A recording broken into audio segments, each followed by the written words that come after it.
باللہ من الشیطان الرجیم بسم اللہ الرحمن الرحیم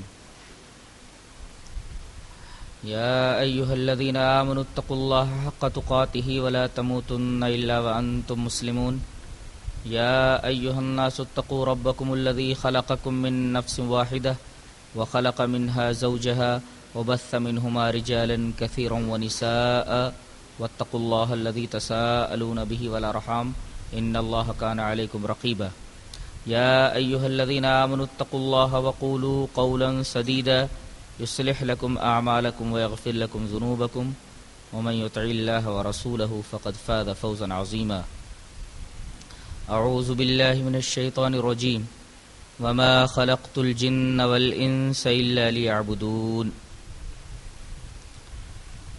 حضرات علماء کرام، محترم بزرگوں، نوجوان بھائیوں، پیارے بچوں، پردہ نشین ماں اور بہنوں،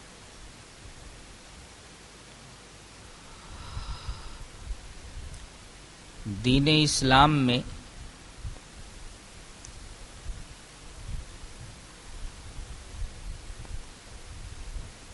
توحید کو سب سے زیادہ اہمیت حاصل ہے۔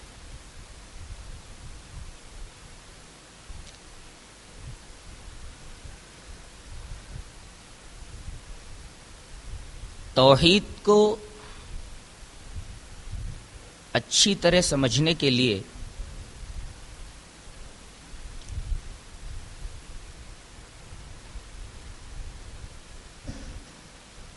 کچھ بنیادی باتیں ذہن نشین کرنا ضروری ہے۔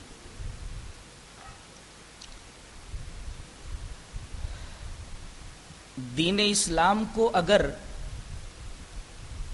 ایک جسم فرض کر لیا جائے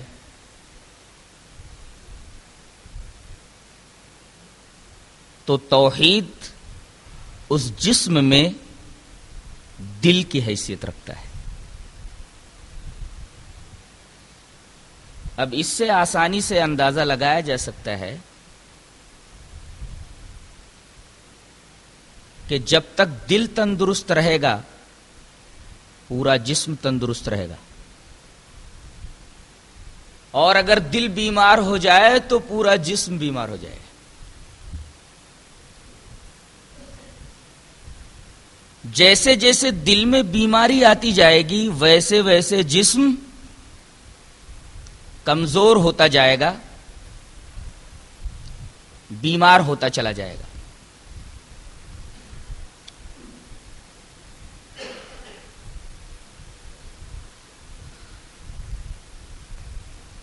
اس کو یوں بھی سمجھا جا سکتا ہے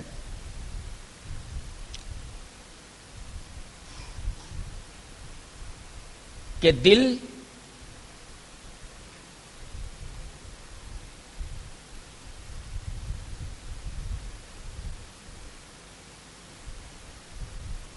توحید کی مثال ہے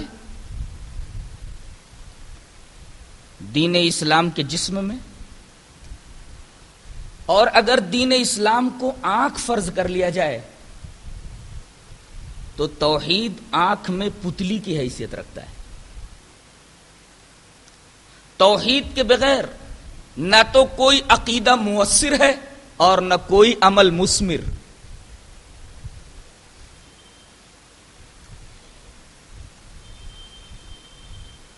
یہی وجہ ہے کہ جتنے بھی انبیاء کرام دنیا میں تشریف لائے انہوں نے سب سے پہلی اپنی امتوں کے سامنے توحید ہی کا درس رکھا، اور توحید کے باب میں انہوں نے کبھی کوئی مداہنت گوارا نہیں کی، کبھی کوئی کمپرومائز نہیں کیا۔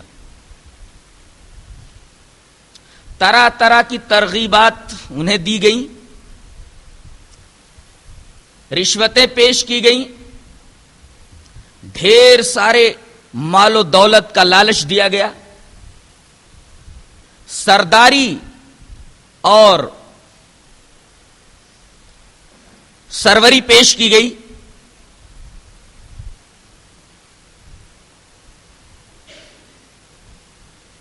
ہر ایک کے جواب میں تمام نبیوں نے توحید ہی پیش کیا۔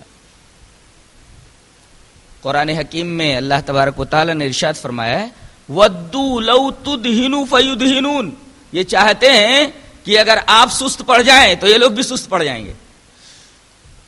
یہ آیت کریمہ بتا رہی ہے کہ توحید کے باب میں کبھی کوئی نبی سست نہیں پڑا اور توحید کے بارے میں اس کا رویہ کبھی بھی نرم نہیں ہوا۔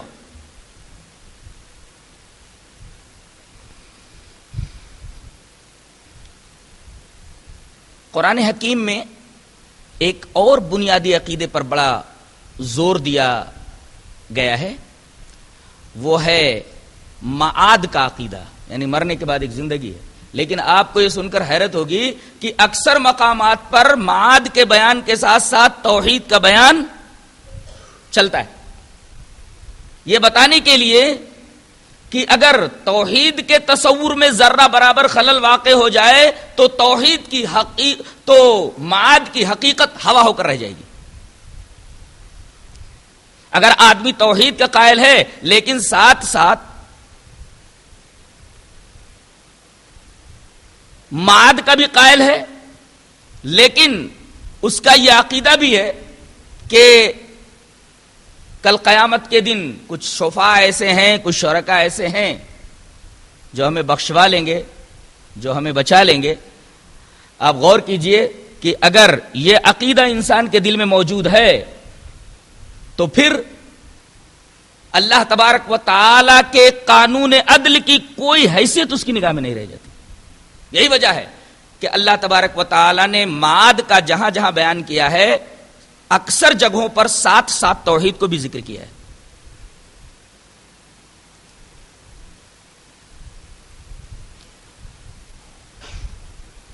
کلمہ توحید کیا ہے؟ ابن ابی العز جن کی مشہور کتاب توحید کے بارے میں ہے شرح العقیدۃ الطحاویہ، اس میں انہوں نے لکھا ہے کہ کلمہ لا الہ الا اللہ ہذہ کلمۃ التوحید التی دعت الیہا الرسل کلہم، کہ لا الہ الا اللہ یہ کلمہ توحید ہے اور اسی کلمے کی طرف تمام انبیاء کرام نے اپنی اپنی امتوں کو بلایا ہے۔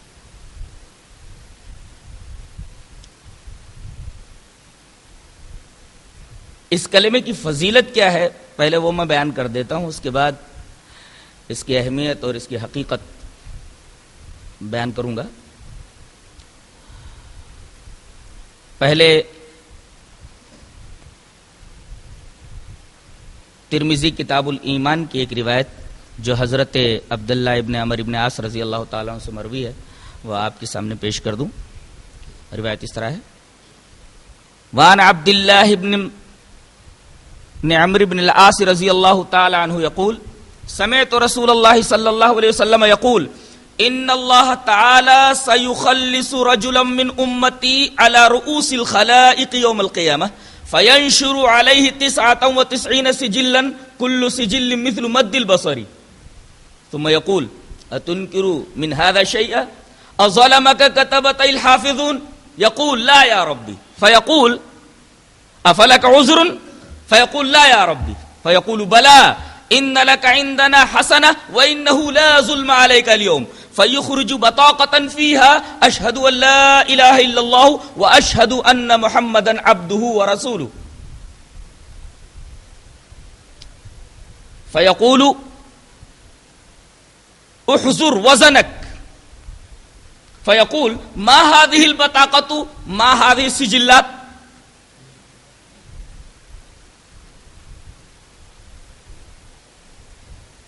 فيقول فإنه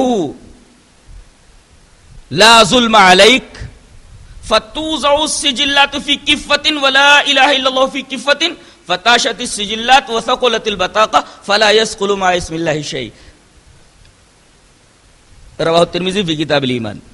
حضرت امام ترمذی اس حدیث کو کتاب الایمان میں لائے ہیں۔ حضرت عبداللہ ابن عمر ابن عاص رضی اللہ تعالیٰ عنہ فرماتے ہیں کہ میں نے نبی کریم صلی اللہ علیہ وسلم کو فرماتے سنا کہ اللہ تبارک و تعالی میرے امتیوں میں سے ایک شخص کو کل قیامت کے دن لوگوں کے سامنے نجات دے گا۔ پہلے کیا کرے گا؟ فینشر علیہ 99 سجلا، 99 دفتر اس کے سامنے رکھ دے گا، پھیلا دے گا، اور ہر ایک دفتر اتنا لمبا ہوگا جہاں تک کہ اس آدمی کی نگاہ جائے گی، اس میں اس کے اعمال لکھے ہوئے ہوں گے، پورا اعمال نامہ اس کا سیاہ کاریوں سے بھرا ہوا ہوگا. ثم یقول، پھر اللہ پوچھے گا اتنکر من ھذا شیئا، ان میں سے کسی بھی چیز کا تو انکار کرتا ہے؟ اظلمک کتبۃ الحافظون، میں نے جن فرشتوں کو تیرے اعمال لکھنے پر مقرر کیا تھا، کیا انہوں نے تیرے ساتھ ظلم کیا ہے؟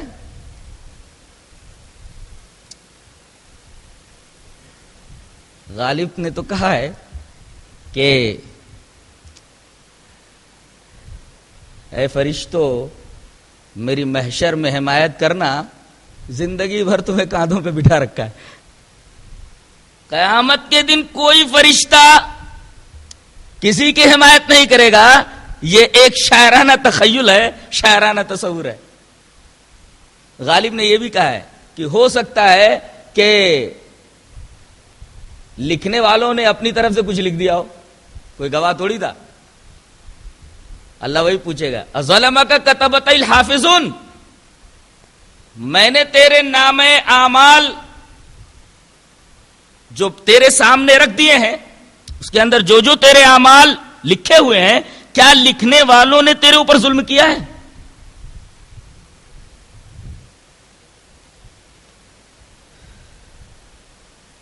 وہ یہ کہے گا نہیں ہے میرے رب، جو کچھ لکھا ہے بالکل صحیح لکھا ہے.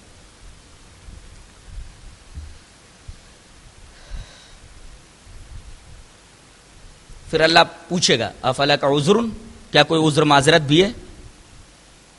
فیقول لا یا ربی، نہیں ہے میرے رب، مجھے کوئی معذرت نہیں کرنی ہے، جو کچھ لکھا ہے بالکل صحیح لکھا ہے، میں اس کا اعتراف کرتا ہوں. اللہ فرمائے گا تیرے پاس کچھ ہے اس کے علاوہ؟ کہے گا اللہ تبارک تعالیٰ مجھے معلوم نہیں. اللہ فرمائے گا آج تیرے اوپر کوئی ظلم نہیں کیا جائے گا، ہمارے پاس تیری ایک نیکی ہے، ان لک عندنا حسنہ، ہمارے پاس تیری ایک نیکی ہے. اور پھر اللہ تبارک و تعالی ایک بطاقہ نکالے گا، کارڈ نکالے گا، اس کارڈ کے اوپر لکھا ہوا ہوگا اشہد ان لا الہ الا اللہ وحدہ لا شریک لہ واشہد ان محمدا عبدہ ورسولہ. پھر اللہ فرمائے گا کہ یہ کارڈ لے جا میزان عمل کے اوپر رکھ. تو بندہ اس کارڈ کو دیکھ کر کے کہے گا کہ اے اللہ یہ 99 دفتر ایک طرف ہیں، یہ کارڈ ان 99 دفتروں کے مقابلے میں کیا حقیقت رکھتا ہے؟ اللہ فرمائے گا وزن تو کر، چل وزن کر، احضر وزنک، وزن تو کر. فتوضع السجلات فی کفۃ، تمام کی تمام فائلیں اور دفاتر ایک پلڑے میں رکھ دیے جائیں گے، اور دوسرے پلڑے کے اندر وہ کارڈ رکھ دیا جائے گا جس پر اشہد ان لا الہ الا اللہ واشہد ان محمدا عبدہ ورسولہ لکھا ہوگا. نبی کریم صلی اللہ علیہ وسلم نے ارشاد فرمایا فتشت السجلات وثقلت البطاقہ، کہ جس پلڑے کے اندر وہ بطاقہ، وہ کارڈ رکھا ہوا ہوگا وہ تو جھک جائے گا، اور جس پلڑے کے اندر وہ دفاتر رکھے ہوئے ہوں گے وہ پلڑا ہلکا ہو جائے گا. اور آخر میں نبی کریم صلی اللہ علیہ وسلم نے ایک جملہ ارشاد فرمایا فلا یثقل مع اسم اللہ شیء، اللہ تبارک و تعالیٰ کے نام کے اوپر کوئی چیز بھاری نہیں ہو سکتی. آدمی کے گناہ ہے ایک طرف، لیکن اللہ تبارک و تعالیٰ کا نام ایک طرف. اللہ کے نام پر یہ چیزیں بھاری نہیں ہو سکتی، اللہ کا نام ہی بھاری رہے. یہ حدیث لا الہ الا اللہ اور کلمہ توحید کی فضیلت کو بیان کرتی ہے، اس کی اہمیت کو بیان کرتی ہے. جی چاہتا ہے ایک اور روایت جسے امام بخاری رحمۃ اللہ علیہ کتاب الانبیاء کے اندر لائے، وہ روایت بھی آپ کے سامنے پیش کر دوں. روایت اس طرح ہے وعن عبادة بن الصامت رضی اللہ تعالی عنہ عن النبی صلی اللہ علیہ وسلم قال من شہد ان لا الہ الا اللہ وحدہ لا شریک لہ وان محمدا عبدہ ورسولہ وان عیسی عبد اللہ ورسولہ وَكَلِمَتُهُ أَلْقَاهَا إِلَى مَرْيَمَ وَرُوحٌ مِّنْهُ وَالْجَنَّةُ حَقٌّ وَالنَّارُ حَقٌّ أَدْخَلَهُ الْجَنَّةَ عَلَى مَا كَانَ عَلَيْهِ مِنَ الْعَمَلِ رواہ البخاری فی کتاب الانبیاء۔ حضرت عبادہ ابن صامت فرماتے ہیں کہ نبی کریم صلی اللہ علیہ وسلم نے ارشاد فرمایا، جس آدمی نے یہ گواہی دی کہ اللہ کے سوا کوئی معبود نہیں اور محمد صلی اللہ علیہ وسلم اللہ کے رسول ہیں، اور یہ بھی گواہی دی کہ عیسیٰ علیہ السلام اللہ کے بندے ہیں، اس کے رسول ہیں، اور اس کا وہ کلمہ ہے جنہیں اللہ تبارک و تعالی نے مریم کے رحم میں ڈلوا دیا تھا، اور جنت حق ہے، آگ حق ہے، جہنم حق ہے، تو اللہ اسے جنت میں داخل کرے گا چاہے جیسا اس کا عمل رہا ہو۔ اس کا یہ مطلب نہیں ہے کہ آدمی اس کلمے کے اوپر ڈیپینڈ ہو جائے اور نیک اعمال کرنا چھوڑ دے کہ اب یہ کلمہ پڑھ لینا یہ ہمارے لیے کافی ہے اور یہ کلمہ ہمارے لیے جنت میں دخول کا باعث ہے، کسی عمل کو کرنے کی ضرورت نہیں ہے۔ یہ بھی ایک بھیانک تصور ہے، اس سے بھی آدمی کو بچنا چاہیے، جیسا کہ ابھی میں واضح کروں گا۔ یہ دوسری حدیث بھی کلمے کی فضیلت پر ایک واضح دلیل ہے۔ جی چاہتا ہے ایک اور حدیث آپ کے سامنے پیش کر دوں جسے امام بخاری رحمۃ اللہ علیہ کتاب الرقاق میں لایا ہے، راوی حضرت ابو ہریرہ ہے، روایت اس طرح ہے، وعن ابی ہریرہ رضی اللہ تعالی عنہ انہ قال قلت یا رسول اللہ من اسعد الناس بشفاعتک یوم القیامہ فقال لقد ظننت یا ابا ہریرہ الا يسألنی عن هذا الحديث احد اول منك لما رأيت من حرصك على الحديث اسعد الناس بشفاعتی یوم القیامت من قال لا الہ الا اللہ خالصا من قلبہ، رواہ البخاری فی کتاب الرقاق۔ حضرت ابو ہریرہ فرماتے ہیں کہ میں نے ایک دفعہ نبی کریم صلی اللہ علیہ وسلم سے ایک سوال پوچھا، کہا کہ اللہ کے رسول قیامت کے دن آپ کی سفارش کس خوش نصیب کو نصیب ہوگی؟ وہ کون سا خوش نصیب ہوگا جسے آپ کی سفارش ملے گی؟ من اسعد الناس بشفاعتک یوم القیامہ، ارے وہ بڑا خوش نصیب ہوگا جو آپ کی سفارش کے دائرے میں آئے۔ اللہ کے رسول صلی اللہ علیہ وسلم نے تحسیناً ان سے یہ کہا کہ ابو ہریرہ مجھے معلوم تھا کہ یہ سوال تم سے پہلے کوئی نہیں کرے گا، اس لیے کہ میں نے تمہاری حرص حدیث کے اوپر دیکھی ہے۔ اس کا مطلب یہ جو حدیث کے اوپر زیادہ محنت کرتے ہیں، حدیث کی تلاش میں رہتے ہیں، حدیثوں پر غور کرتے ہیں، اللہ کے رسول صلی اللہ علیہ وسلم نے ان کی مدح فرمائی ہے، ان کی تحسین فرمائی ہے۔ مجھے معلوم تھا یہ سوال تجھ سے پہلے کوئی نہیں کرے گا، اس لیے کہ میں نے دیکھا تو حدیث کی تلاش میں بڑا حریص ہے۔ اور یہ بہت پیارا سوال ہے، تو سن لے، اس کا جواب یہ ہے کہ کل قیامت کے دن میری سفارش کے دائرے میں آنے والا وہی خوش نصیب ہوگا جس نے لا الہ الا اللہ اپنے خالص دل سے کہا ہوگا، من قال لا الہ الا اللہ خالصا من قلبہ۔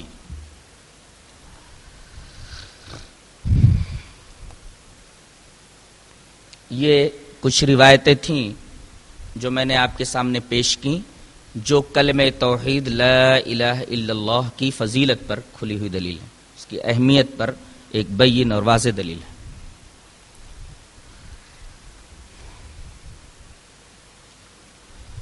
یہ کلمہ نفی اور اس بات پر مشتمل ہے، پہلے لا ہے، پہلے نفی ہے، بعد میں اس بات ہے۔ دنیا کے سارے کلمے اس بات سے شروع ہوتے ہیں، بعد میں نفی آتی ہے، لیکن یہ کلمہ اپنے اندر بڑی عجیب و غریب بات رکھتا ہے کہ یہ نفی سے شروع ہوتا ہے، اس بات پر ختم ہوتا ہے۔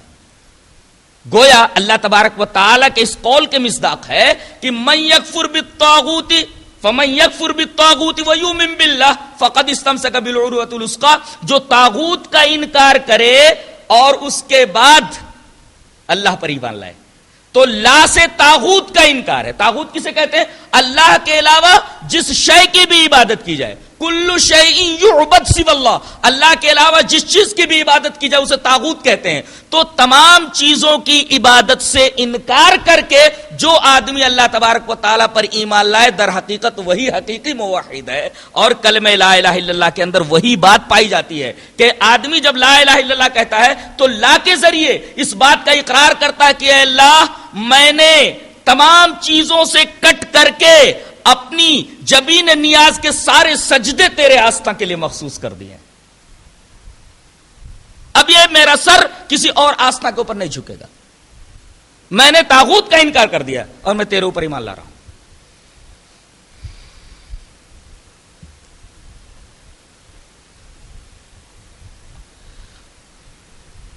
اگر غور کریں تو آپ کو پتا چلے گا کہ توحید پہلے ہے، شرک بعد میں، پہلی چیز۔ دوسرے، توحید فطرت ہے، اور توحید کا جو اپوزٹ شرک ہے وہ خلاف فطرت ہے۔ اب اس سلسلے میں 2 حدیثیں پیش کروں گا۔ پہلی حدیث پیش کروں گا اس بات کو ثابت کرنے کے لیے کہ توحید فطرت ہے، شرک خلاف فطرت ہے۔ دلیل اس طرح ہے۔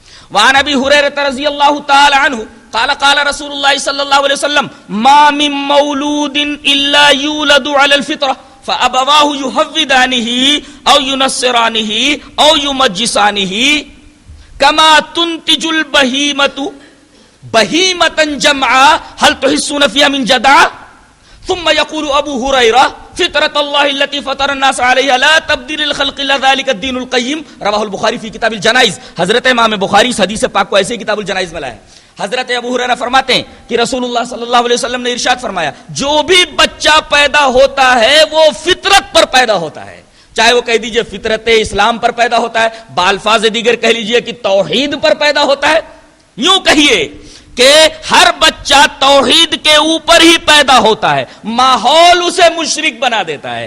اگر وہ کسی یہودی کے گھر میں پیدا ہوا ہے تو اسے یہودی بنا کر چھوڑ دیتے ہیں، کسی نصرانی کے گھر میں پیدا ہوا ہے تو اسے نصرانی بنا کے چھوڑ دیتے ہیں، کسی آتش پرست کے گھر میں پیدا ہوا ہے تو اسے آتش پرست بنا کر کے چھوڑ دیتے ہیں۔ گویا فطرت توحید ہے، ماحول اس فطرت کو دبا دیتا ہے۔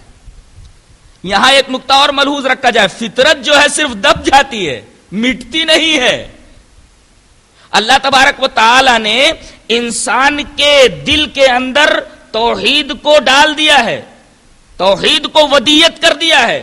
یہ فطرت دب تو سکتی ہے، مٹ نہیں سکتی۔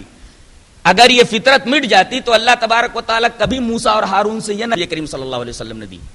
اور پھر حضرت ابو ہریرہ اس حدیث کی تشریح کے لیے، وضاحت کے لیے وہ آیت پیش کر رہے ہیں۔ ثم یقول ابو ہریرہ، پھر ابو ہریرہ فرماتے فطرت اللہ التی فطر الناس علیہا، یہ اللہ کی فطرت ہے، اسی کے اوپر تمام انسانوں کو اللہ نے پیدا کیا ہے۔ لا تبدیل لخلق اللہ، اللہ کی خلقت میں تبدیلی نہیں ہے۔ ذالک الدین القیم، فطرت دب تو جاتی ہے، کبھی بدلتی نہیں، اس کو بدلا نہیں جا سکتا۔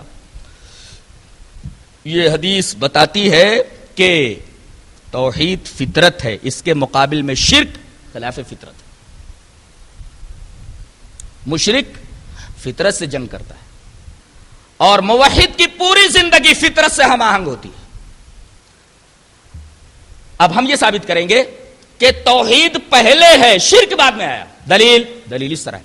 وعن ابن عباس رضی اللہ تعالی عنہما صارت الاوثان التي كانت في قوم نوح في العرب بعد اما ود فكانت لكلب بدومة الجندل، كانت لكلب بدومة الجندل، واما سعون كانت لهزيل، واما يغوث فكانت لمراد ثم لبني غطيف بالجوف عند سبا، واما يعوق فكانت لهمدان، واما نصر فكانت لحمير لآل ذي الكلاع، اسماء رجال صالحين من قوم نوح فلما هلكوا اوحى الشيطان الى قومهم ان انصبوا الى مجالسهم التي يجلسون انصابا وسموها باسمائهم ففعلوا فلم تعبد حتى اذا هلكوا وتنسخ العلم عبدت۔ رواہ البخاری فی کتاب الجنائز۔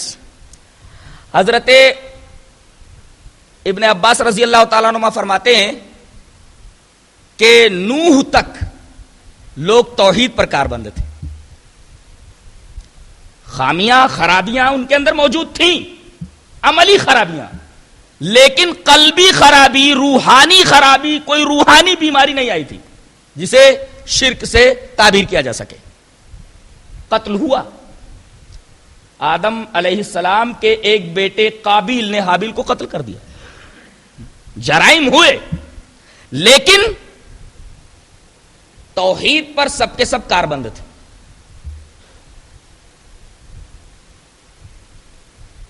حضرت نوح علیہ السلام جس قوم کی طرف بھیجے گئے، یہ قوم پہلے بت پرستی میں مبتلا ہوئی. شکل کیا تھی؟ شکل اس حدیث میں بتائی گئی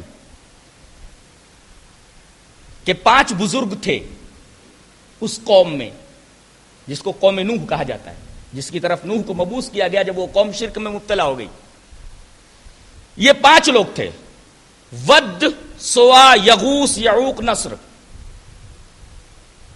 بڑے اچھے لوگ تھے. اسماء رجال صالحین من قوم نوح، یہ قوم نوح کے بڑے بزرگ اور ولی لوگوں کے نام ہیں. یہ سب ولی تھے، یہ ولیوں کے نام ہیں. یہ 5 ولی تھے. لوگ ان سے بڑی محبت کرتے تھے. جب یہ مر گئے تو لوگ بہت غمزدہ ہوئے، بہت دلگیر ہوئے. ایسے مواقع پر شیطان آ دھمکتا ہے.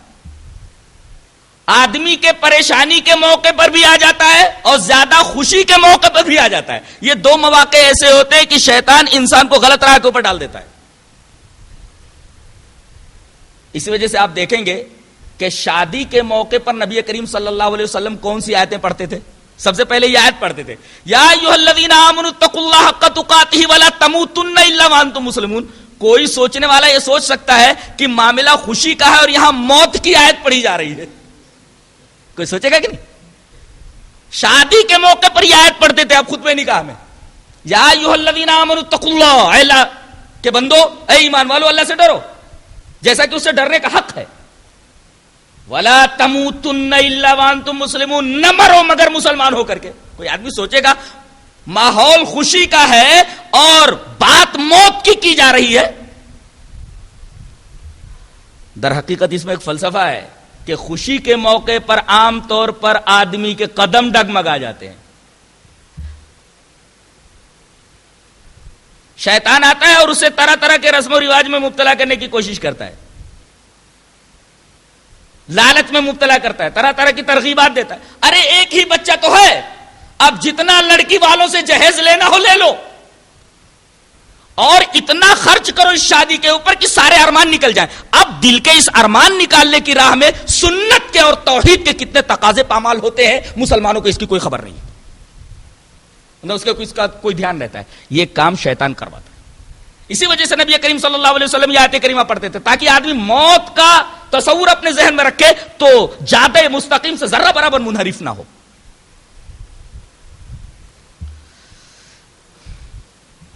اب اس غم کے موقع پر آدم کا کہا کہ تمہارے غموں کا علاج میرے پاس ہے. کہا کہ کیا؟ کہا کہ ایسا کرو کہ یہ جو 5 بزرگ تھے جن کے مرنے پر تم لوگ سوگ منا رہے ہو، افسوس کر رہے ہو، جہاں جہاں یہ بیٹھتے تھے ان جگہوں پر ان کا اسٹیچو بنا دو، نصب اسٹیچو بنا دو، اور ان کو دیکھ دیکھ کر کے اپنے دل کو سکون دے لیا کرو، یاد تازہ کر لیا کرو. تو بطور یادگار ان کی مجالس کے اندر جہاں جہاں وہ بیٹھتے تھے ان جگہوں پر ایک اسٹیچو، ایک مورتی بنا دی گئی، اور لوگ ان کو دیکھ دیکھ کر کے اپنے دل کو تسلی دے لیا کرتے تھے. جب یہ لوگ مر گئے تب شیطان پھر آیا آنے والی جنریشن کے پاس. کہا کہ جانتے ہو یہ 5 مورتیاں کیا ہیں اور تمہارے آبا و اجداد ان مورتیوں کے ساتھ کیا سلوک کرتے تھے؟ کیا؟ ارے یہ تو بڑے ولی لوگ تھے، بہت پہنچے ہوئے لوگ تھے، تمہارے آبا و اجداد ان کی عبادت کرتے تھے. ساری قوم عبادت میں لگ گئی. نبی کریم صلی اللہ علیہ وسلم نے یہاں ایک بڑی پیاری بات فرمائی کہ تنسخ العلم عبدت، علم مٹ گیا، لوگ پوجا میں لگ گئے. یہ حدیث بتا رہی ہے کہ علم جو ہے یہ آدمی کو شرک کرنے سے روکتا ہے. اس کی جگہ پر اگر جہالت آ جائے تو یہ جہالت مفضی الی الشرک ہوتی ہے. علم کے ختم ہو جانے کے بعد لوگ شرک میں مبتلا ہوئے. تنسخ العلم عبدت، علم ختم ہو گیا، لوگ ان مورتیوں کی پوجا کرنے لگے.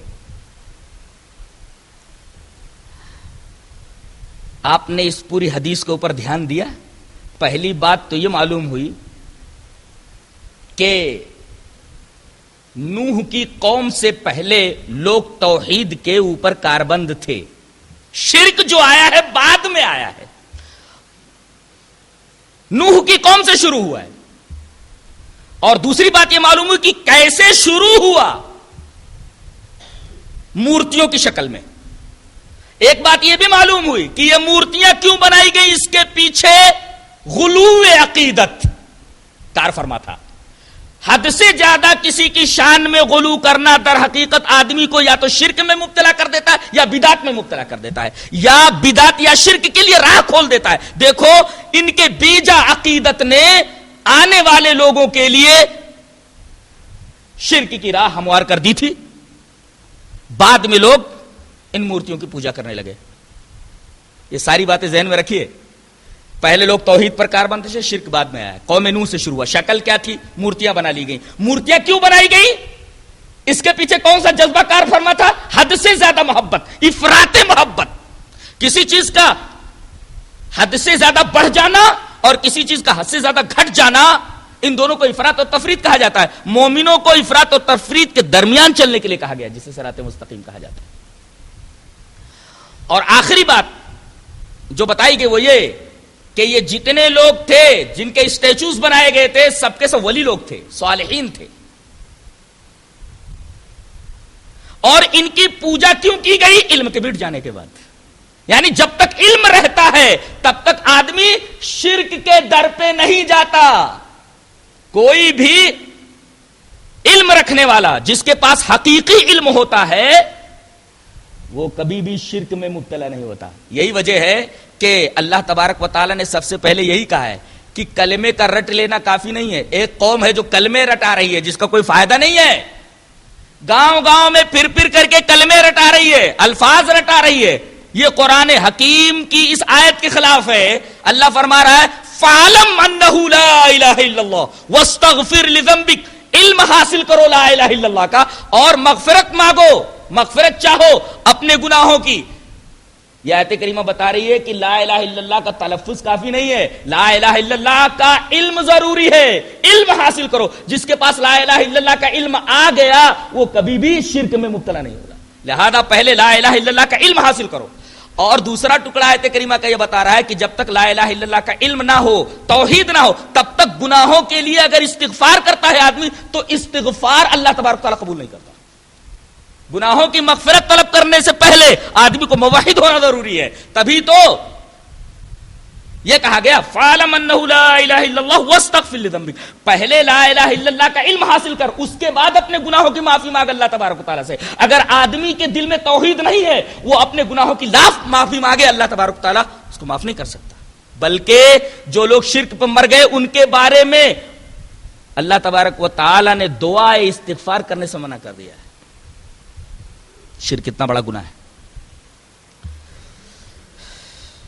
دو باتیں ثابت ہو گئی.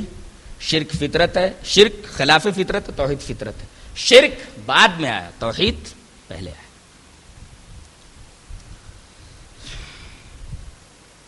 اب آئیے توحید کا معنی سمجھ لیتے ہیں.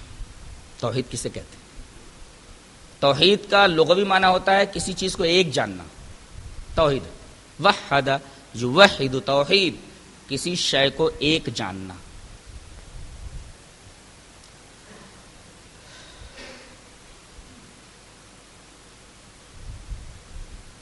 اور اصطلاح شریعت میں توحید کہتے ہیں اللہ تبارک و تعالی کو اس کی ذات, صفات, افعال میں یکتا جاننا. یہ ہے توحید کا اصطلاحی معنی. توحید کی بنیادی دو قسمیں کر لیں, اس کے بعد پھر دو قسمیں بعد میں کر لیتے ہیں. پہلی قسم ہم توحید کی کر رہے ہیں توحید فی ذات اور توحید فی صفات. اس کے بعد ہم دوسری تقسیم کریں گے توحید ربوبیت, پھر توحید الوہیت. توحید فی ذات کو ہم سمجھا دیں اور توحید فی صفات کو, اس کے بعد پھر آگے دو توحیدوں کو ہم سمجھائیں گے. توحید فی ذات کا مطلب ہوتا ہے خالق کائنات کو انسانوں جیسی صفات رکھنے والی ہستی نہ سمجھنا. اگر خالق کائنات کو انسانوں جیسی صفات رکھنے والی ہستی کوئی سمجھتا ہے تو مشرک فی ذات. جیسے نصارہ نے مسیح ابن مریم کو اللہ کا بیٹا کہا. بیٹا کس کے ہاں ہوتا ہے؟ انسانوں کے ہاں ہوتا ہے. یہودیوں نے عزیر علیہ السلام کو اللہ کا بیٹا گردانا، اور بریلویوں نے اللہ تبارک و تعالی کے نور کا ایک جز قرار دیا جناب محمد رسول اللہ صلی اللہ علیہ وسلم کو. لہذا نصارہ، یہود، بریلویہ یہ مشرک فی الذات بھی ہیں، مشرک فی الذات بھی. توحید فی الذات ان کے ہاتھوں سے نکل چکا. توحید فی الصفات کسے کہتے ہیں؟ توحید فی الصفات کہتے ہیں اثبات و صفات الکمال للہ تعالی التی اثبتها لنفسہ واثبتها لہ رسولہ. کہ توحید صفات یا توحید اسماء و صفات اس کو کہتے ہیں کہ وحی جلی اور وحی خفی کے ذریعے اللہ تبارک و تعالی نے جن صفات سے اپنے آپ کو متصف کیا ہے وہ صفات اس کے لیے تسلیم کرنا. نہیں سمجھے؟ وحی جلی کا مطلب قرآن، وحی خفی سے مراد حدیث. بالفاظ دیگر قرآن اور حدیث میں اللہ نے جن صفتوں سے اپنے آپ کو متصف کیا ہے ان صفات کو اس کے لیے تسلیم کرنا، ان صفات سے اس کو متصف ماننا، یہ توحید کی صفات ہے. مثلا اللہ سمیع الدعا ہے، اللہ دعاؤں کا سننے والا ہے. اللہ عالم الغیب ہے، صفت ہے اس کی عالم الغیب، سمیع الدعا. اب کوئی یہ کہے کہ کوئی بابا بھی دعاؤں کو سن لیتا ہے، ایسا عقیدہ رکھنے والا مشرک فی صفات ہے. کوئی آدمی یہ کہے کہ اللہ کے علاوہ کوئی اور بھی غیب کا علم رکھتا ہے، ایسا آدمی مشرک فی صفات ہے. یہ توحید کی بنیادی دو قسمیں، توحید فی الذات اور توحید فی صفات. آگے بڑھتے ہیں. توحید کی دو اور قسمیں ہیں، توحید ربوبیت اور توحید الوہیت. توحید ربوبیت کسے بولتے ہیں؟ اللہ تبارک و تعالیٰ کو اس کے افعال میں یکتا جاننا. خلاص اللہ تبارک و تعالیٰ کو اس کے افعال میں یکتا جاننا. کیا؟ اللہ ہی مارتا ہے، اللہ ہی جلاتا ہے، اللہ ہی پیدا کرتا ہے، اللہ ہی روزی دیتا ہے، اللہ ہی بیٹا دیتا ہے، اللہ ہی بیٹی دیتا ہے. اللہ تبارک و تعالیٰ ہی کائنات میں متصرف ہے، اللہ ہی مشکل کشا ہے، اللہ تبارک و تعالیٰ ہی غوث ہے، اللہ ہی دستگیر ہے، اللہ ہی مشکل کشا ہے، اللہ ہی فرما روا ہے، اللہ حقیقی حکمراں ہے. یہ ساری صفات توحید ربوبیت میں آ جاتی ہیں. اگر کوئی آدمی اللہ کے علاوہ کسی کو مشکل کشا سمجھتا ہے توحید ربوبیت کا منکر ہے. کوئی آدمی یہ کہے کہ اللہ کے علاوہ کچھ اللہ کے پیارے ایسے ہیں جن کو اللہ نے تصرف کا اختیار دے دیا ہے، وہ چاہے تو کسی کی بنا دے، وہ چاہے تو کسی کی بگاڑ دے، اگر یہ تصور، اگر یہ عقیدہ کسی کا ہے وہ توحید پھر ربوبیت کا قائل نہیں ہے. اس کے ہاتھ میں توحید پھر ربوبیت نہیں ہے، توحید ربوبیت سے خالی ہے اس کا ہاتھ. تو اس کو مختصر انداز میں کیسے سمجھیں گے؟ اللہ تبارک و تعالیٰ کو اس کے افعال میں منفرد اور یکتا جاننا. یاد کر لیجئے، اللہ تبارک و تعالیٰ کو اس کے افعال میں، افعال یعنی کام، کاموں میں یکتا جان لینا. کام کیا ہے اس کا؟ پیدا کرنا، مارنا، جلانا وغیرہ وغیرہ. اللہ تبارک و تعالیٰ نے اکثر جگہوں پر اپنی توحید ربوبیت سے توحید الوہیت پر استدلال کیا ہے کہ اگر اس فعل میں وہ یکتا ہے، کوئی اس کا ہمسر نہیں، تو پھر عبادت اس کے علاوہ اور کس کی جائز ہو سکتی ہے؟ ایک جگہ فرماتا ہے والذین اتخذوا من دونہ آلہہ لا یخلقون شیئا وهم یخلقون ولا یملکون لانفسہم ضرا ولا نفعا ولا یملکون موتا ولا حیاتا ولا نشورا. وہ لوگ جنہوں نے اللہ کے علاوہ معبود بنا لیے ہیں، والذین اتخذوا من دونہ آلہہ، ذرا ان سے پوچھو، لا یخلقون شیئا وهم یخلقون، یہ ایک چیز نہیں پیدا کر سکتے، ایک چیز نہیں پیدا کر سکتے. وہم یخلقون، یہ لوگ پیدا کیے گئے ہیں، یہ خالق نہیں ہے، سب کے سب مخلوق ہیں. اور جو خالق نہ ہو وہ لائق عبادت نہیں ہو سکتا. میں ہی خالق ہوں، لہذا میں ہی لائق عبادت ہوں. اس لیے کہ اللہ تعالیٰ نے پہلے الوہیت کا تذکرہ فرمایا، والذین اتخذوا من دونہ آلہہ، وہ لوگ جنہوں نے اللہ کے علاوہ معبود بنا لیے ہیں، ان کی پوجا پاٹ کر رہے ہیں. لا یخلقون شیئا، ایک چیز نہیں پیدا کر سکتے. جب ایک چیز نہیں پیدا کر سکتے، خالق نہیں ہے وہ، تو معبود کیسے ہو سکتے ہیں؟ اللہ تبارک و تعالیٰ نے توحید ربوبیت سے توحید الوہیت کے اوپر استدلال فرمایا، اور آگے فرمایا ولا یملکون لانفسہم ضرا ولا نفعا. یہ تو ذرہ برابر کسی فائدے کے بھی مالک نہیں ہے اور نقصان کے بھی مالک نہیں ہے. ذرہ برابر نہ تو نفع پہنچانے کے پر قادر ہے نہ نقصان پہنچانے پر قادر ہے. نفع وہی پہنچاتا ہے, نقصان وہی پہنچاتا ہے. اور آگے ایک اور بات فرمائی گئی, وَلَا يَمْلِكُونَ مَوْتًا وَلَا حَيَاةً وَلَا نُشُورًا. نہ تو موت پر قادر ہیں, نہ حیات پر قادر ہیں, نہ مرنے کے بعد اٹھانے پر قادر ہیں, نہ اٹھائے جانے پر قادر ہیں. آپ ایک سوال کر سکتے ہیں, ٹھیک ہے کوئی زندہ نہیں کر سکتا, اس پر قادر نہیں ہے. مرنے کے بعد کوئی زندہ نہیں کر سکتا, لیکن موت تو دے سکتا ہے نا, موت تو دے سکتا ہے. جیسے حضرت ابراہیم علیہ السلام, بڑی پیاری بات کہنے جا رہا ہوں, نوٹ کر لو, بہت ہی اہم بات ہے. حضرت ابراہیم علیہ السلام سے جب نمرود کا مکالمہ ہوا تو حضرت ابراہیم سے اس نے پوچھا کون سے رب کو تو مانتا ہے؟ قال ربی الذی یحیی و یمیت, میرا وہ رب ہے جو مارتا ہے اور جلاتا ہے. تو یہ دو قیدیوں کو پکڑوا کر کے بلواتا ہے. ایک قیدی کے بارے میں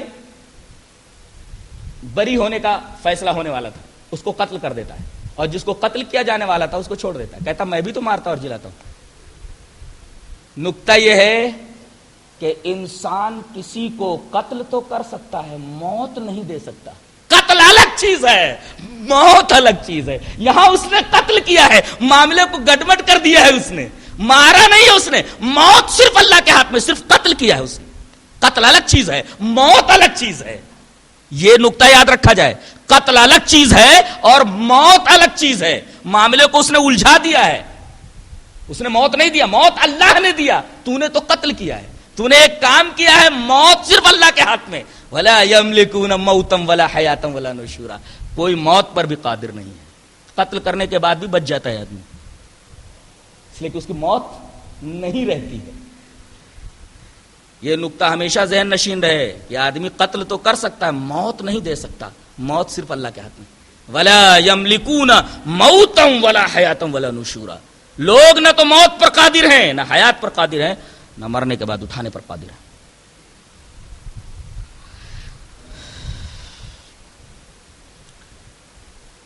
یہ تو ہوا توحید ربوبیت. توحید الوہیت کسے کہتے ہیں؟ توحید الوہیت کا مطلب ہوتا ہے صرف اللہ تبارک و تعالی ہی کی عبادت کرنا. عبادت کسے کہتے ہیں؟ اللہ کے رسول صلی اللہ علیہ وسلم نے اللہ کی طرف سے جن جن چیزوں کے کرنے کا حکم دیا ہے, یا قرآن و حدیث میں جن اعمال کے کرنے کا حکم دیا گیا ہے اور جن اعمال سے رکنے کا حکم دیا گیا ہے, یہ ساری چیزیں عبادت ہیں. سجدہ اللہ کے لیے, رکوع اللہ کے لیے, قیام اللہ کے لیے, نذر و نیاز اللہ کے لیے, قسم صرف اللہ کی, وغیرہ وغیرہ. یہ ساری چیزیں عبادات کی قبیل سے ہیں, یہ صرف اللہ کے لیے ہونی چاہیے. اس کو کہتے ہیں توحید عبادت, اور یہی مقصود ہے. ویسے تو کفار, مجوس, نصارہ, یہود سب توحید ربوبیت کے قائل تھے. توحید الوہیت کے اندر بحث تھی, توحید الوہیت کے اندر بحث تھی کہ اگر کوئی آدمی توحید ربوبیت کا اقرار کرتا ہے لیکن توحید الوہیت کا منکر ہے, وہ کافر ہے. اور تمام انبیاء کرام اسی توحید کو بیان کرنے کے لیے, اس کی وضاحت کرنے کے لیے, پیش کرنے کے لیے آئے تھے. اللہ فرماتا ہے وَمَا خَلَقْتُ الْجِنَّ وَالْإِنسَ إِلَّا لِيَعْبُدُونَ. ہم نے انسانوں کو اور جنوں کو صرف اپنی عبادت کے لیے پیدا کیا ہے. یہاں عبادت سے مراد توحید عبادت ہے.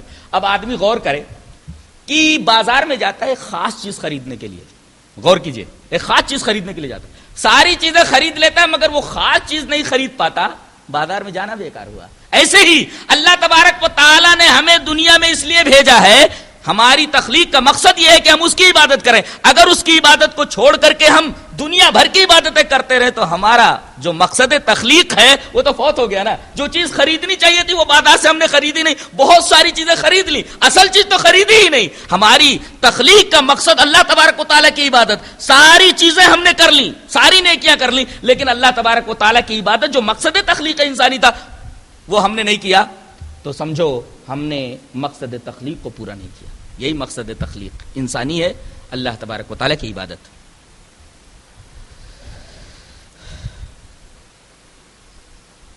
آخری ایک سوال ہے, اس سوال کا جواب دے لیں, اس کے بعد بات کو ختم کریں گے. سوال یہ ہے کہ لا الہ الا اللہ کا قائل بغیر اعمال کے جنت میں چلا جائے گا؟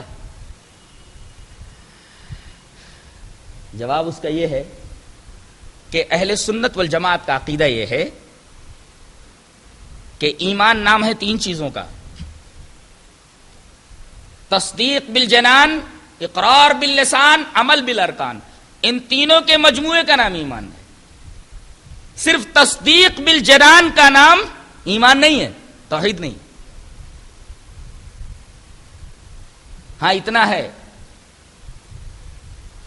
کہ اللہ تبارک و تعالی نے جہاں توحید کی اہمیت اور حقیقت بتلائی ہے، اپنے نبی کے ذریعے لا الہ الا اللہ کی صحت کے لیے شرائط بھی رکھ دیے ہیں. جیسے نماز کے لیے کچھ شرائط ہیں، اگر ان شرطوں کو پورا نہ کیا جائے تو نماز ہوگی. پہلی شرط تو وضو ہے، دخول وقت ہے. دخول وقت سے پہلے نماز پڑھ لے آدمی تو نماز ہوگی نہیں ہوگی. اور وضو کے لیے، وضو شرط ہے نماز کے لیے، اگر بغیر وضو کوئی نماز پڑھے تو نماز ہوگی نہیں. تو نماز کی صحت کے لیے کچھ شرائط ہے، اگر ان شرائط کو پورا نہ کیا جائے تو نماز ہوگی ہی نہیں، اتنی بڑی عبادت نہیں ہوگی. ایسے ہی توحید کی صحت کے لیے بھی کچھ شرائط ہے، 7 شرطیں ہیں. اگر یہ 7 شرطیں پائی جاتی ہے تو توحید صحیح ہے، اور اگر 7 شرطیں نہ پائی جائیں یا کوئی ایک شرط نہ پائی جائے توحید صحیح نہیں ہے اس کی. اس کے ہاتھ سے توحید نکل گئی. پہلی چیز علم ہے. علم، توحید کا علم ضروری ہے. صرف زبان سے کلمے لا الہ الا اللہ کا رٹ لینا کافی نہیں ہے، بلکہ اس کا علم ضروری ہے. جیسے اللہ تبارک تعالی نے ارشاد فرمایا فَعَلَمْ أَنَّهُ لَا إِلَهَ إِلَّا اللَّهُ وَاسْتَغْفِرْ لِذَنبِكَ. لا الہ الا اللہ کا علم حاصل کرو، لا الہ الا اللہ کو جان لو. پہلی چیز ہے لا الہ الا اللہ کو جاننا، زبان سے رٹ لینا کافی نہیں، علم ضروری ہے. دوسرے الیقین ینافی الشک. کلمے کے اوپر اس کا یقین اتنا پختہ ہو کہ شک کو راہ نہ ملے. اللہ فرماتا ہے انما المؤمنون الذین آمنوا باللہ ورسولہ ثم لم یرتابوا. مومن تو وہ ہیں جو اللہ اور اس کے رسول پر ایمان لائے پھر انہیں شک نہیں ہوا. گویا کہ اگر شک ہو جاتا ہے کلمہ لا الہ الا اللہ کے اقرار کے بعد تو توحید ہاتھ سے چلی گئی. شک نہیں ہونا. الیقین ینافی الشک. علم کے بعد یقین ہے، کلمے کے اوپر یقین ہونا. تردد کو اور ارتیاب کو، شک کو وہاں راہ نہیں ملنی چاہیے. تیسرے قبول. آدمی دل سے کلمے کے مدلول کو قبول کرے، کلمے کا جو مفہوم ہے اس کو دل سے قبول کرے. جو دل سے قبول نہیں کرتا توحید اس کے ہاتھ سے نکل گئی، اس کے پاس توحید نہیں ہے. اللہ نے ارشاد فرمایا انہم کانوا اذا قیل لهم لا الہ الا اللہ یستکبرون. یہ وہ لوگ ہیں کہ جب ان سے کہا جاتا ہے کہ لا الہ الا اللہ کہو تو یہ تکبر کرتے ہیں، یعنی لا الہ الا اللہ کو قبول نہیں کرتے. تو دل سے قبول کرنا بہت ضروری ہے، قبول ضروری ہے اس کے لیے. 3 چیزیں ہوئی: علم، یقین ینافی الشک اور قبول. اور تیسری چیز، چوتھی چیز جو بہت اہم ہے، الصدق ینافی النفاق. دل سے اس طرح تصدیق کی جائے کہ نفاق کا گزر نہ ہو. کیا مطلب؟ آدمی دل سے تصدیق کرے، زبان سے تصدیق کرنا کافی نہیں ہے، زبان سے کہہ دینا کافی نہیں ہے. قرآن نے کہا یقولون بألسنتہم ما لیس فی قلوبہم. یہ زبان سے بولتے ہیں، دل میں وہ چیز نہیں ہے جو ان کی زبان پر ہے. تو گویا کہ صدق ضروری ہے.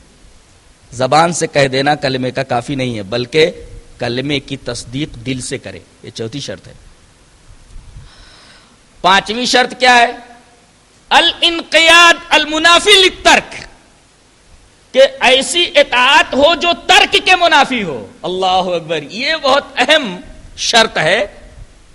5ویں شرط بہت اہم ہے، الانقیاد المنافی للترک. ترک کے منافی جو اطاعت ہے اگر وہ نہیں ہے تو اس کی توحید گڑبڑ ہے، اس کی توحید مکمل نہیں. اس کا کیا مطلب ہے؟ الانقیاد منافی للترک یعنی دل سے بھی مانتا ہے، زبان سے بھی اقرار کرتا ہے، لیکن عمل سے کوڑا ہے، وہ عمل نہیں کرتا، یعنی توحید کے تقاضے کے اوپر عمل نہیں کرتا. جیسے اللہ تبارک تعالیٰ نے ارشاد فرمایا وَمَن يُسْلِمْ وَجْهَهُ لِلَّهِ وَهُوَ مُحْسِنٌ فَقَدِ اسْتَمْسَكَ بِالْعُرْوَةِ الْوُثْقَىٰ. جو اللہ تبارک و تعالی کی باتوں کو تسلیم کرے اور اس کے اوپر ایمان لائے تو اس نے مضبوط دستہ پکڑ لیا، یعنی جنت میں داخل ہوگا. تو دیکھیے پہلے عمل کا تذکرہ کیا گیا، اس کے بعد ایمان باللہ کا، اس کے بعد جنت میں دخول کا. یعنی آدمی کے لیے ضروری ہے کہ دل سے بھی اقرار کرے، زبان سے بھی اس کا اقرار کرے اور عمل سے بھی اس کا اقرار کرے. بعض لوگ ہیں دل سے مانتے ہیں، زبان سے بھی اقرار کرتے ہیں، لیکن ساتھ ساتھ کہتے ہیں یہ بھی صحیح ہے اور وہ بھی صحیح ہے، قبوری شریعت بھی صحیح ہے، فلاں مسلک کے ماننے والے بھی صحیح ہے، راہیں مختلف ہے مگر منزل ایک ہے. یہ پانچویں شرط الانقیاد المنافی للترک، یہ بھی صحت توحید کے لیے ایک شرط ہے، ضروری ہے. چھٹی چیز اخلاص. اگر خالص اللہ کے لیے توحید نہیں ہے، اللہ کو ماننا نہیں ہے، تو پھر بیکار ہے. آپ کی توحید پکی نہیں ہے، اخلاص ہونا چاہیے. اللہ تبارک و تعالیٰ کی توحید کا دل سے اقرار، زبان سے اقرار اور عمل سے اس کا اقرار ہو، لیکن اخلاص کے ساتھ ہو. آج بہت سارے لوگ ہیں جو کہتے ہیں دین اسلام بالکل صحیح ہے، نبی کریم صلی اللہ علیہ وسلم کی سیرت بہت سارے غیر مسلموں نے لکھی ہے اور یہ کہا ہے کہ دنیا کا سب سے بڑا آدمی، دنیا کا سب سے اچھا آدمی. ایسی باتیں لوگ کہتے رہتے ہیں، لیکن اس کے پیچھے اخلاص کار فرما نہیں ہے. اللہ کے لیے یہ باتیں نہیں کہتے ہو، لہذا ان کو موحد نہیں مانا جا سکتا. اخلاص ضروری ہے. اور ساتویں چیز جو ضروری ہے وہ محبت، یعنی کلمے سے بھی محبت کرو اور کلمے کا جو مدلول ہے یعنی اس کا مفہوم ہے اس سے بھی محبت کرو. جیسے اللہ نے فرمایا وَمِنَ النَّاسِ مَن يَتَّخِذُ مِن دُونِ اللَّهِ أَندَادًا يُحِبُّونَهُمْ كَحُبِّ اللَّهِ. محبت کا مطلب یہ ہے کہ کلمہ تو آپ نے زبان سے نکال دیا، ادا کر دیا، اب محبت کی بات اگر آئی تو ایک طرف دنیا کی محبت ہے، ایک طرف اللہ کی محبت ہے. اب اللہ یہ فرماتا ہے کہ دنیا کی محبت اور میری محبت ایکول بھی نہیں ہونی چاہیے اور مغلوب بھی نہیں ہونی چاہیے، غالب ہونی چاہیے. دو چیزیں، اللہ کی محبت اور کسی اور کی محبت ایکول بھی نہیں ہونی چاہیے. اگر کوئی ایکول کر دیتا ہے، مساوی کر دیتا ہے، تب بھی مشرک ہے. جیسے اللہ نے فرمایا وَمِنَ النَّاسِ مَن يَتَّخِذُ مِن دُونِ اللَّهِ أَندَادًا يُحِبُّونَهُمْ كَحُبِّ اللَّهِ. انہوں نے اللہ کے علاوہ کچھ معبود بنا رکھے ہیں، یہ ان سے ایسے ہی محبت کرتے جیسے اللہ سے محبت کرتے. محبت ایکول ہے، کہا مشرک ہیں. تو دونوں محبتیں ایکول نہیں ہونی چاہیے، مساوی نہیں ہونی چاہیے، اور اللہ کی محبت مغلوب بھی نہیں ہونی چاہیے. اللہ کی محبت اگر غالب ہو تو دوسری محبتوں کی اجازت ہے. تو یہ 7 شرطیں ضروری ہیں صحت توحید کے لیے.